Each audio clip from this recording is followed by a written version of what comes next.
한편 니콜라이 로스토프는 짐승을 기다리면서 자기 자리에 서 있었다. 때로는 가까이, 때로는 멀리 들리는 귀에 익은 개 짖는 소리며 가까워지기도 하고 멀어지기도 하고 높아지기도 하는 사냥개 감독들의 외침으로 이 숲속에서 일어나고 있는 일을 느꼈다. 그는 숲속에 젊은 이리와 늙은 이리가 있다는 것을 알고 있었고 모리개들이 두 무리로 갈렸다는 것도 어딘가에서 사냥감을 몰아내고 있다는 것도 무엇인가 실수가 생겼다는 것도 알고 있었다. 그는 사냥감이 자기 쪽으로 나타나기를 이제나 저제나 하고 기다리고 있었다. 그는 짐승이 어느 쪽에서 어떻게 튀어나올 것인지, 어떻게 그것을 몰아낼 것인지 가지가지의 상상을 끝없이 펼치고 있었다. 그러나 기대는 절망으로 바뀌었다. 그는 여러 번 이리가 자기 앞으로 나오기를 하나님에게 빌었다. 그는 흔히 사람들이 쓸데없는 원인으로 몹시 흥분했을 때 기도하듯이 열렬하고도 쑥스러운 감정을 품으면서 빌고 있었다. 나에게 그런 정도의 것을 해주시는 것이 도대체 당신에게 얼마만큼의 힘이 드는 일이겠습니까? 그는 하느님에게 이렇게 말했다. 그야 물론 당신이 위대하시다는 것도 이런 청을 드리는 것이 죄스럽다는 것도 알고 있습니다. 그러나 아무쪼록 어미 이리가 내가 있는 쪽으로 튀어나오도록 그리고 저쪽에서 바라보고 있는 아저씨 앞에서 까라이가 그놈의 숨통을 물고 늘어지도록 해 주십시오. 그는 이 30분 동안에 수백 번도 더 집요하고 긴장된 불안한 눈초리로 어린 포플라 숲 위로 뜻갈나무 두 그루만이 솟아있는 숲 언저리며 가장자리가 씻겨 깎여져 나간 골짜기며 오른쪽 덤불 속에서 조금 내밀고 있는 아저씨의 모자를 바라보고 있었다. 아니, 틀렸다. 이 행복은 베풀어질 것 같지 않다. 하고 로스토프는 생각했다. 하느님에게는 별로 힘이 드는 일도 아닐 텐데 그러나 아무래도 이 행복은 베풀어질 것 같지 않다. 나는 언제나 전쟁에서도 카드에서도 무엇이든지 운이 나쁜 사나이다. 아우스테를리츠와 둘로호프의 모습이 생생하게 그리고 재빨리 번갈아 그의 내리를 스쳤다. 한평생에 단 한 번만이라도 좋으니 어미 이리를 몰아내어 잡고 싶다. 그 이상은 아무것도 바라지 않겠다. 청각과 시각을 긴장시키고 왼쪽을 돌아보고 다시 오른쪽으로 눈을 옮기며 그리고 몰입꾼이며 개가 먹이를 뒤쫓는 조그만 기척에도 귀를 곤두세우면서 그는 생각했다. 그는 또다시 오른쪽으로 눈길을 돌렸다. 그러자 자기 쪽을 향해서 무엇인가가 들판을 달려 뛰어오는 것이 보였다. 아니다. 그럴 리가 없다. 오랫동안 기다리고 있던 것이 실현됐을 때 사람들이 흔히 토하는 듯한 긴 한숨을 내쉬면서 로스토프는 생각했다. 최대의 행복이 실현된 것이다. 더욱이 간단하게 아무런 떠들썩함도 없이 눈부신 반짝임도 전조도 없이 갑자기 실현된 것이다. 로스토프는 자기 눈을 믿을 수가 없었다. 그리고 이 의혹은 1분 이상이나 계속되었다. 이리는 앞쪽으로 달려오며 도중에 있는 도랑을 무겁게 뛰어넘었다. 그것은 등에 흰 털이 섞인 배가 불구스름하고 잘 먹어 살이 찐 늙은 일이었다. 분명히 아무도 자기를 보고 있지 않다고 확신하고 있는 듯 유유히 달리고 있었다. 로스토프는 숨을 죽이고 개들을 돌아다 보았다. 개들은 이리를 보지 못했는지 아무것도 모르는 채 누워있기도 하고 서 있기도 했다. 늙은 까라이는 고개를 구부리고 누런 이를 드러내고는 엉덩이 깨를 지근거리면서 짜증스럽게 벼룩을 찾고 있었다. 덤벼. 로스토프는 입술을 내밀고 나지막하게 말했다. 개들은 쇠사슬을 한바탕 뒤흔들자 귀를 쫑긋 세우며 일어났다. 까라이는 넓적 다리를 다 긁고 나서야 귀를 세우고 일어섰다. 털이 늘어진 꼬리를 한번 가볍게 흔들었다. 풀까 풀지 말까. 이리가 숲에서 뛰어나와 자기 쪽으로 접근해왔을 때 니콜라이는 마음속으로 이렇게 말했다. 갑자기 이리의 형상이 일변했다. 아마 여태까지 본 적도 없는 인간의 시선이 자기에게로 집중되고 있는 것을 알아채고 부르르 몸을 떤 것이었다. 그리고 니콜라이 쪽으로 고개를 살며시 돌리고는 돌아설까 나아갈까 하고 망설이는 듯이 발을 멈추었다. 에이 제기랄 마찬가지다. 앞으로 나아가자. 괜찮을 것이다. 하고 이리는 생각한 듯 이젠 사방을 둘러보려고도 하지 않고 부드럽고 자유로운 그러나 단호한 도약으로 성큼성큼 뛰어오기 시작했다. 덤벼들어. 니콜라이는 자기 음성 같지 않은 목소리로 외쳤다. 그러자 그의 선량한 말은 명령을 기다리지 않고 산 밑으로 달려내려가 이리의 진로를 차단하려고 물 구덩이를 뛰어넘었다. 개들은 그보다도 더 빨리 말을 앞질러 달려갔다. 니콜라이는 자기의 외침도 듣지 못하고 자기가 달리고 있는 것도 느끼지 못하고 또 달리고 있는 장소도 개도 보지 못했다. 다만 방향을 바꾸지 않고 걸음을 빨리하여 큰 골짜기를 달려가는 이리의 모습만이 보일 뿐이었다. 엉덩이가 큰 검정 얼룩의 밀가가 맨 처음 이리 옆에 나타나 차차 접근해갔다. 가까이, 더 가까이. 마침내 밀가는 짐승을 따라 잡았다. 이리는 힐끔 곁눈질을 했다. 그러자 밀가는 언제나처럼 덤벼들려고 하지 않고 갑자기 꼬리를 곤두세워 앞발로 몸을 버티었다. 덤벼 하고 니콜라이는 소리쳤다. 붉은 털의 류밈이 밀가의 뒤에서 뛰어나와 다짜고짜로 이리에게 덤벼들어 뒤쪽 넓적 다리를 물었다. 그러나 그 순간 그는 깜짝 놀란 것처럼 냉큼 반대쪽으로 훌쩍 뛰어 물러났다. 이리는 펄썩 주저앉아 이를 덜덜 떨었지만 다시 일어나 일 아르신가량의 거리를 두고 많은 개의 무리에 둘러싸이면서 앞쪽으로 달리기 시작했다. 그 개들은 감히 옆으로 다가서지 못했다. 도망가 버린다. 아니 그럴 리가 없다. 목이 꽉 잠긴 니콜라이는 이렇게 생각했다. 까라이 덤벼라.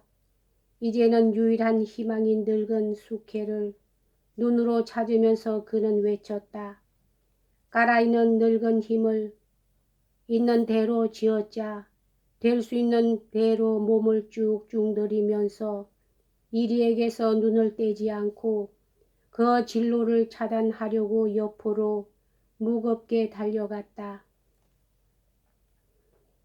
그러나 이리의 뛰는 속력과 이 늙은 개의 뛰는 느린 속도로 미루어 까라이의 작전은 잘못임이 뚜렷했다. 니콜라이는 이제 그리 멀지 않은 앞쪽 숲을 보았다.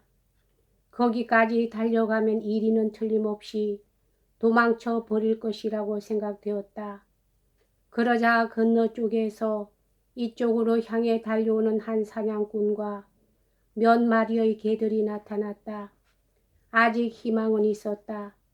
누구의 개인지 니콜라이가 모르는 갈색 털빛의 몸이 길쭉한 낯선 젊은 수케가 정면에서 곧장 이리에게 달려들어 넘어뜨린 것처럼 보였다. 그러자 이리는 얘기할 수 없었을 만큼 날쌔게 일어나서 이를 갈며 갈색의 수케한테 와락 덤벼들었다. 옆구리를 찢긴 수케는 피투성이가 되어 귀청이 터질 듯한 비명을 지르며 고개를 땅바닥에 쿡 쳐박아 버렸다.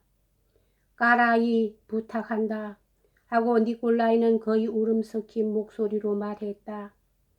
조금 전의 사건으로 잠시 이리가 걸음을 멈추었으므로 늙은 까라이는 허벅다리께의 더부룩한 털을 흔들면서 이리의 앞길을 막으려고 어느새 5발자국가량의 거리로 다가갔다.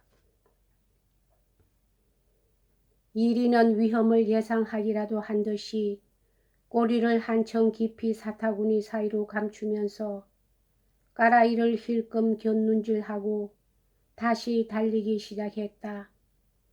그러나 그때 니콜라이는 까라이가 어떻게 되었구나 하고 생각하였을 뿐이었지만 까라이는 눈 깜짝할 사이에 이리 위에 올라타고 두 짐승은 한 덩어리가 되어 앞쪽의 물 웅덩이로 굴러 떨어졌다. 물 웅덩이 속에서 개들이 이리와 함께 어울려서 흐이적거리고 그 밑에서 이리의 잿빛털이며 쭉 뻗고 있는 한쪽 뒷다리며 귀를 딱 오그라 붙이고 깜짝 놀란 것처럼 씩씩거리고 있는 머리가 엿보였다. 까라이가 목덜미를 콱 물고 있었던 것이다. 이것을 본 순간, 그 순간이야말로 니콜라이에게 있어 한평생을 통해 가장 행복한 순간이었다. 그가 말에서 내려 이리를 찌를 생각으로 안장의 앞태를 붙잡으려고 하자 그때 돌연 한 덩어리가 된 개들 사이에서 이리의 머리가 쑥 올라오고 이어 앞발이 물구덩 언저리에 걸렸다. 이리는 이를 푹 갈고 까라이는 이미 그 목덜미를 물고 있지 않았다. 뒷발로 물 웅덩이에서 튀어올라 꼬리를 사타구니 사이에 감아넣자 다시금 개들로부터 물러나 앞쪽으로 도망가기 시작했다. 까라이는 털을 곤두세우고 어디에 부딪혔는지 물렸는지 간신히 물 웅덩이에서 기어올라왔다. 저런, 어떻게 된 거야? 니콜라이는 절망하며 외쳤다. 아저씨의 사냥꾼이 반대쪽에서 이리의 진로를 가로막으려고 달려왔다. 그리고 그의 개들이 다시 이리의 발을 멈칫하게 했다. 이리는 다시 포위되었다.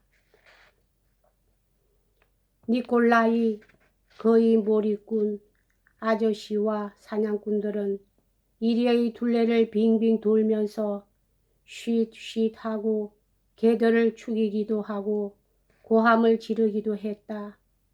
그리고 이리가 엉덩방아를 찍을 때마다 금방이라도 말에서 뛰어내릴 듯이 하다가는 이리가 원기를 되찾아서 틀림없이 자기를 구해줄 숲 쪽으로 달리기 시작할 때마다 당황하여 그 뒤를 쫓는 것이었다. 이리 몰이가 시작되고 있을 즈음 다닐로는 개를 죽여대는 소리를 듣고 숲 가장자리로 뛰어나와 보았다. 까라이가 이리를 문 것을 보자 이제 일은 끝난 것이라고 생각하고 말을 세웠다. 그러나 기수들이 말에서 내리지 않고 어물어물하고 있는 사이에 오히려 이리가 분연히 일어나서 다시 달아나기 시작하자 다닐로는 비로소 자기의 밤생 말에 채찍질을 했다.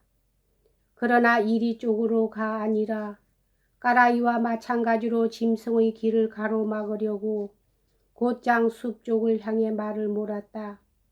이 방향으로 길을 접어든 덕택으로 이리가 아저씨의 개들에 의해 두 번째로 길을 저지당했을 때 그는 그 옆으로 달려갈 수가 없었다. 다닐로는 단검을 빼어 왼손에 들고 채찍을 두리깨처럼 휘둘러 팽팽한 밤생말의 옆구리를 후려 갈기면서 말없이 말을 달렸다. 니콜라이는 밤생말이 자기 바로 옆을 씩씩 가쁜 숨을 헐떡거리면서 지나칠 때까지는 다닐로의 모습도 보지 못하고 그 소리도 듣지 못했지만 갑자기 무엇인가가 나동그라지는 소리가 들리기에 보니까 다닐로가 이리의 방둥이에 올라타고 개들 사이에 섞여서 이리의 귀를 잡으려고 애쓰고 있었다. 이제 개들에게나 사냥꾼에게나 이리에게나 만사가 끝났음이 분명했다. 짐승은 놀란 것처럼 두 귀를 딱 뉘고 일어나려고 애썼지만 개들이 닥치는 대로 그것을 물고 늘어졌다. 다닐로는 딱 눌어붙어 한 발짝 발을 내딛자 마치 숨을 돌리려고 눕기라도 하는 것처럼 온몸의 무게를 이리 위로 쓰러뜨리며 그 두 귀를 붙잡았다. 니콜라이는 푹 찌르고 싶었다. 그러나 다닐로는 그럴 것 없어요. 묶읍시다 하고 속삭였다. 그리고 살짝 안점을 고치더니 발로 이리의 목을 눌렀다. 이리의 입에는 막대기가 끼워지고 마치 재갈이 물리기라도 한 것처럼 개의 가죽끈으로 묶이고 네 발도 칭칭 동여 메어졌다. 다닐로는 두어 번 이리를 이리저리 굴려보았다. 행복한 듯한 그러나 지친 것 같은 얼굴빛으로 사람들은 늙은 산 이리를 말등에 실었다. 말은 콧바람을 불면서 뛰어올랐다. 모두들 사냥감을 보고 날카롭게 지저대는 개들을 거느리고 약속되어 있는 장소로 갔다. 모리 개들은 젊은 이리 2마리를 잡았고 보르조이 종은 3마리를 잡았다. 사냥꾼들은 제각기 사냥거리와 자랑거리를 가지고 모여들었다. 그리고 모두 늙은 이리를 보려고 다가왔다. 늙은 이리는 입에 막대기를 물린 채로 이마가 너부죽한 고개를 축 내리고 자기를 둘러싼 사람들이며 개들의 떼를 큼직한 유리알 같은 눈으로 바라보고 있었다. 그리고 몸에 손이 닿을 때마다 묶인 발을 꿈틀거리면서 거칠기는 하지만 단순한 눈초리로 사람들을 바라보는 것이었다. 일리아 안드레이치 백작도 다가가서 이리를 만져보았다. 오, 정말 엄청나군 하고 그는 말했다. 이건 꽤 해묵은 이리로군 그래. 응, 여보게 하고 그는 곁에 서 있는 다닐로에게 물었다. 네, 그렇습니다. 나리. 허둥지둥 모자를 벗으면서 다닐로는 대답했다. 백작은 자기가 멍하니 이리를 놓치고서 다닐로와 충돌했던 일을 생각해냈다. 그런데 너도 무척 승미가 급한 사내더군 하고 백작은 말했다. 다닐로는 아무 말도 않고 다만 어린애처럼 선량한 기분 좋은 미소를 수줍은 듯이 보였을 뿐이었다. 여기까지 하겠습니다.